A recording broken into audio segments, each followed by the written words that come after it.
Ini sudah hadir mantan komisioner dan juga ketua Komisi Pemilihan Umum Arief Budiman. Selamat pagi. Pagi, menjelang siang. Semangat terus kita. Ini saya baru saja kita lihat ya bersama ya. Kalau ada prosesi gitu KPU memang juara sepertinya. Kalau lihat persiapan gitu ya. Ya. Tapi apakah ini akan semulus yang dibayangkan dengan segala prosesi, segala persiapan yang sudah meriah seperti ini? Kalau Anda melihatnya? Biasanya ya secara umum kalau proses pendaftaran itu meriah. Okay. Nggak ada sesuatu yang menimbulkan problem lah ya. Sebagian besar begitu. Karena memang yang ditampilkan pada saat pendaftaran itu ya kemeriahan, terus show, eksebisinya gitu ya. Jadi bagaimana mereka membawa pendukungnya, kemudian menampilkan atraksinya gitu ya. Dan pada hari pendaftaran pertama ini kan yang diperiksa hanya kelengkapannya saja. Jadi ada item-item yang harus dilengkapi, dicek jumlahnya lengkap, udah selesai. Dinyatakan pendaftaran bisa diterima, pendaftarannya yang bisa diterima. Nah barulah kemudian ada verifikasi administrasi. Misalnya dicek sekolahnya, oh di sini. Kita konfirmasi ke sekolahnya, bener nggak ini? Nah gitu. Jadi dokumen-dokumen yang diserahkan tadi kemudian dicek kebenarannya. Nah kalau proses verifikasi administrasi benar, memenuhi syarat, barulah dia ditetapkan. Gitu. Nah akan jadi agak sedikit rame kalau ternyata dinyatakan tidak memenuhi syarat. Nah gitu. Misalnya setelah dicek, terutama untuk calon-calon yang punya case tertentu ya, misalnya mantan terpidana. Setelah dicek ke pengadilan, loh ini kok dihitung tanggalnya setelah itu nggak cocok misalnya, kan harus memenuhi syarat jeda waktunya gitu ya. Terus yang kedua pernah ada kejadian nih terkait dengan status kewarganegaraan. Jadi ini sekaligus mengingatkan dan pesan ya, kita pernah menghadapi itu dulu. Bahkan atas beberapa problem ya, apakah itu mantan terpidana, kemudian kewarganegaraan, KPU harus menghadapi situasi yang tidak mudah. Bahkan saya dulu di tahun 2020 pernah dijadikan tersangka, gitu ya. Walaupun kemudian itu kan tidak terbukti kasus-kasus itu, gitu. Tapi tim pemeriksa baik kelengkapan maupun kebenarannya, itu keabsahannya ya, itu betul-betul harus hati-hati. Jangan sampai merugikan pasangan calon. Gitu. Ya, nah ini kalau berkaca pada tadi ya, proses verifikasi, pendaftaran, ini kan sebenarnya tahapan-tahapan krusial yang dihadapi oleh KPU sekarang pun juga para pasangan calon dalam rangkaian penyelenggaraan pilkada. Kita sempat ngobrol nih ya sebelum kita on air begitu. Ada tahapan krusial, tapi sepertinya PKPU-nya belum siap. PKPU-nya belum rampung. Apa yang Anda catat soal ini? Saya kebetulan ada di tingkat pembuat regulasi ya, sejak pemilu tahun 2014. Jadi sejak tahun 2012 saya sudah menjadi KPU RI. 2 periode sebelumnya saya di KPU Provinsi. Nah salah satu tugas ketika di KPU RI adalah membuat regulasi. Nah di 2 kali pemilu 2014-2019 itu undang-undangnya itu terbit menjelang dilaksanakannya tahapan. Nah makanya menjelang saya berakhir masa jabatan saya di tahun 2022 kami membuat PKPU untuk penyelenggaraan pemilu 2024 draftnya itu sudah kami selesaikan sebelum kami pensiun. Harapan kami pengalaman-pengalaman sebelumnya itu tidak terjadi lagi. Artinya seluruh regulasi itu bisa diselesaikan sebelum tahapannya dimulai. Nah termasuk untuk pemilihan kepala daerah. Ya, 2020. Walaupun 2024 kemarin faktanya beberapa PKPU yang itu adalah urusan pentingnya KPU, misalnya pemungutan dan penghitungan suara, rekapitulasi penghitungan suara, penetapan hasil, itu dibuat sudah sangat mepet dengan hari pemungutan suara. Impact-nya apa kalau kayak gitu? Persiapan logistik dan segala macam? Bukan hanya persiapan logistik, tapi undang-undang atau peraturan KPU ini ketika sudah ditetapkan, dia kan butuh disosialisasikan. Dia butuh dilatihkan kepada seluruh pihak. Bukan hanya penyelenggara pemilu, tapi peserta pemilu juga harus tahu. Nah hari ini kita coba lihat, PKPU tentang pencalonan. Ya tentu karena ini imbas dari dari Mahkamah Konstitusi ya. Tapi mudah-mudahan ini jadi pelajaran bagi semua pihak. Jangan membuat hukum baru atau ada fakta hukum baru menjelang dilaksanakan tahapan krusial dalam pemilu maupun pilkada gitu ya. Nah hari ini pencalonan PKPU-nya yang baru diterbitkan, PKPU 10 itu kan baru terbit kemarin ya.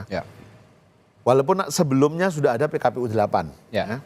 Kemudian PKPU yang masih dalam proses pembuatan itu tentang kampanye, tentang dana kampanye, lalu tentang logistik, perlengkapan pemungutan suara. Nah ini kan harusnya sudah jauh-jauh hari selesai. Memang tahapan padat, habis pemilu 2024 lalu pilkada 2024. Tapi KPU sebetulnya sudah terbiasa menghadapi situasi yang seperti ini. Nah ini yang mungkin jadi catatan penting kita ya. Jangan sampai juga karena terburu-buru lalu PKPU-nya tidak sempurna. Jadi soal dana kampanye lah taruh ya. Kita bicara satu persatu, kita bedah satu persatu. PKPU-nya ini mendadak begitu. Jangan salahkan juga kalau misalnya ada peserta pemilu misalnya yang tidak melapor dana kampanye, belum paham aturannya begitu. Itu jangan disalahkan juga gitu. Anda mengatakan seperti itu. Sistem teknologi informasi untuk pelaporannya misalnya belum selesai. Kita kan belum tahu juga ya. Karena sistem informasi untuk kita sebut Sidakam itu kemarin selesai di pemilu 2024. Tapi apakah untuk pilkada juga sudah selesai dan disiapkan misalnya? Kita juga belum tahu.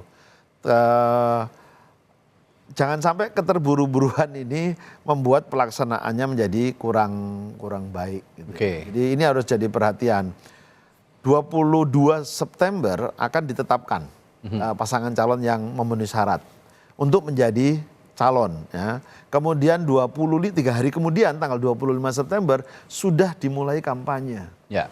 Nah ini kan harus tahu semua aturannya apa, regulasinya itu bagaimana gitu kan. KPU dari tingkat pusat sampai tingkat bawah, sampai tingkat PPK-PPS, kemudian Bawaslu juga harus tahu, kemudian peserta pemilunya juga harus tahu. Jangan sampai nanti ada perdebatan misalnya nyetak gelas untuk bahan kampanye, terus salah. Karena gelasnya terlalu mahal misalnya.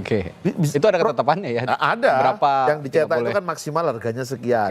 Tidak boleh dalam bentuk uang misalnya gitu. Dan macam-macam. Itemnya juga sudah ditentukan apa saja misalnya. Jadi jangan sampai persoalan-persoalan sepele itu kemudian jadi polemik luar biasa gitulah. Lalu juga ada yang harus kita soroti juga soal PKPU kampanye, khusus teknis kampanye. Ini juga menarik ketika para peserta pemilu dalam hal ini adalah partai politik mengusung dan juga calon kepala daerah punya pemahaman yang begitu singkat mengenai tata cara kampanye. Misalnya tidak boleh kampanye di area ini, tidak boleh mengikut sertakan ini. Penggunaan media sosial. Apalagi itu. Nah, ini bagaimana kalau memang soal kampanye dalam rentang waktu yang 1 bulan mepet begitu, apa yang akan terjadi? Ya semua harus kerja ekstra ini nanti. Ya penyelenggara pemilunya, ya peserta pemilunya, ya pengawas itu nanti juga harus kerja ekstra. Karena mensosialisasikan, melatih apa yang dituliskan dalam peraturan itu juga bukan hal yang mudah kan. Karena kita harus sosialisasikan sampai bawah. Termasuk aparat penegak hukum yang nanti akan terlibat dalam proses penyelesaian perkara, kalau ada perkara. Gitu. Nah, kalau bicara soal pendaftaran lah, kita hari ini kan melihat ada pendaftaran calon kepala daerah mulai dari 27 sampai 29. Kalau proses pendaftaran seperti ini biasanya akan memakan waktu verifikasi bagi para anggota KPU itu berapa lama, Mas Arief? Kalau sebagaimana tahapan yang sudah disusun ya oleh teman-teman KPU, jadi tanggal 27 sampai dengan tanggal 29 ini pendaftaran pasangan calon. Di mana pada hari terakhir tanggal 29 itu nanti pendaftaran akan berlangsung sampai pukul 00. Nah, kemudian tanggal 20, kalau sudah ada yang daftar tanggal 27, maka sejak tanggal 27 juga sudah mulai dilakukan penelitiannya. itu maksimal sampai dengan tanggal 21 September. Nah, lalu tanggal 22 September itu dilakukan penetapan pasangan calon. Nah, pada masa penelitian persyaratan itu nanti akan terbagi dengan perbaikan. Jadi kalau pada tahap pertama ini masih ada yang belum lengkap, bukan belum lengkap, belum memenuhi syarat gitu, maka dia diberi kesempatan 1 kali perbaikan. Oke. Gitu. Nah, yang paling krusial dalam tahapan verifikasi ini apa yang harus dicermati oleh KPU? Ya, ketelitian untuk memverifikasi setiap dokumen agar sesuai dengan faktanya. Termasuk dulu itu kan ada problem bukan salah menafsir, perbedaan menafsir menentukan jarak jeda 5 tahun misalnya bagi mantan terpidana. Oke. Kapan? Dia sudah bebas sekarang, padahal dia masih menjalani bebas bersyarat, misalnya belum bebas murni. Nah, itu.